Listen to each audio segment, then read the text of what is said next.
Hi there, welcome to the video. Today I'm going to be showing you how to use a double needle on your regular home sewing machine.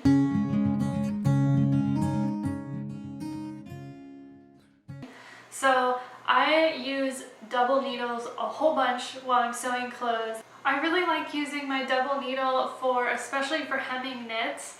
Hemming, the regular hem of your shirt or hemming sleeve ends. And I also use them a ton when I'm making swimsuits to hem all of the edges. It gives you that nice double row of stitching. So if you've ever seen on your store-bought ready to wear t-shirts or knit tops, often they'll have two double lines of stitching on the hem, and so you'll see two lines of stitching on the outside, but then when you turn it inside out and look on the inside, it has what kind of looks like serging or like an overlock stitch. So they make that with a cover stitch machine, which I would love to have one. It's a little bit outside of my budget right now, so I use a double needle instead on my regular sewing machine. So double needle is about the closest that you can get without actually having a cover stitch machine. And how this looks is on the outside you have that nice double row of stitching, and then on the inside it has a zigzag stitch. So it's not quite as nice on the inside as a cover stitch machine, but from the outside it looks almost identical. So I'm going to show you how to use a double needle on your regular home sewing machine. Alright, so first things first, we need to change the machine needle to the double needle. So you do this just exactly the same way that you would with any needle change. Just loosen the little screw, take the old needle out, put the double needle in with the flatter side of the shank facing back, and then tighten up the screw and you are good to go. And we will move on to threading the machine. So when I use my double sewing needle, I always wind an extra bobbin, and I just like to use this second bobbin as my source of thread rather than using an entirely separate spool. So I'm putting the bobbin onto the bobbin winder, but I'm not engaging it, and then I'm putting my spool where I would normally place it on my machine. And then I'm just going to be threading my main thread exactly the way that I normally would thread it.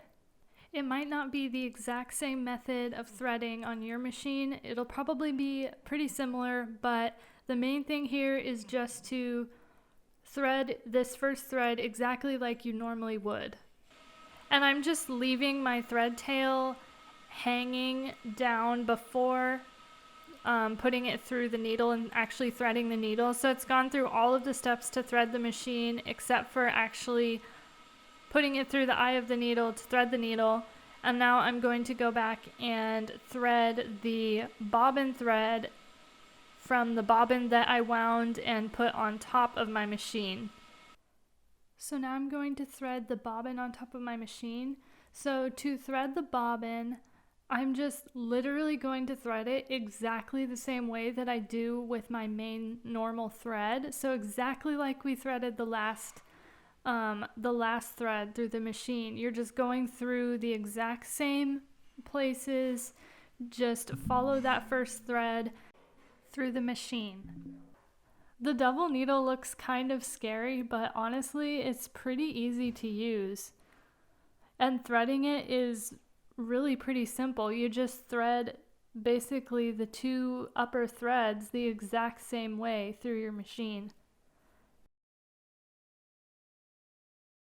And next we're going to insert the threads into the needles. So to thread the needles, you're just going to put one of the threads in each of the needles. It's as simple as that.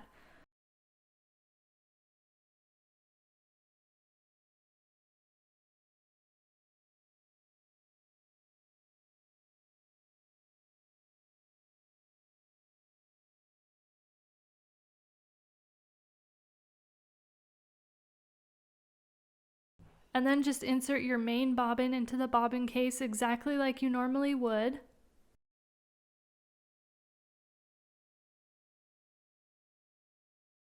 And now we can try sewing with this. So just set your machine to the regular straight stitch. It's as simple as that. Your machine will automatically give you that nice look with the double row of stitching on the top and the zigzag on the bottom. There's no special stitch you need to do, just your regular straight stitch. And this stitch is great with the double needle for stretchy fabrics. It allows it to stretch, and yeah, so another thing to keep in mind when you're sewing with the double needle is that you need to make sure that you sew from the right side of the fabric or from the outside of your garment. So if you're hemming a t-shirt, you want to make sure that you're on the outside of the t-shirt, because as you know, the bottom side of the stitching is going to be zigzag, and that's not what you want on the outside of your shirt. So just want to make sure that you press your hem under first and then sew over it from the right side of the fabric. Alright, so as you can see, sewing with a double needle is not as hard as it might seem. So I hope that this helped you out, and I will see you in the next video.